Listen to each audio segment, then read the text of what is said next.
আলুর আমদানি শুল্ক কমিয়ে 15% করার পাশাপাশি 3% নিয়ন্ত্রণমূলক শুল্ক তুলে দিয়েছে জাতীয় রাজস্ব বোর্ড এনবিআর। এছাড়া পেঁয়াজ আমদানিতে বিদ্যমান 5% নিয়ন্ত্রণমূলক শুল্ক প্রত্যাহার করা হয়েছে। গেল বৃহস্পতিবার এ সংক্রান্ত প্রজ্ঞাপন জারি করে এনবিআর। আলু পেঁয়াজের এই শুল্ক সুবিধা বহাল থাকবে 30 নভেম্বর পর্যন্ত।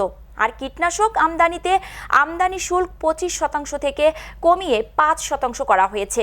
তুলে দেওয়া হয়েছে সব ধরনের নিয়ন্ত্রণমূলক শুল্ক ও ভ্যাট। এতে বলা হয়, গত জুলাই ও আগস্ট মাসে ছাত্র জনতার অভ্যুত্থান এবং এর প্রেক্ষিতে সৃষ্ট পরিস্থিতির কারণে দেশে পণ্য পরিবহন ব্যবস্থায় বিঘ্ন ঘটেছে, যা এখনো পুরোপুরি স্বাভাবিক অবস্থায় ফিরে আসেনি। উপরন্তু দেশের পূর্বাঞ্চলে চলমান বন্যা পরিস্থিতির কারণে পণ্য পরিবহন ব্যাহত হচ্ছে।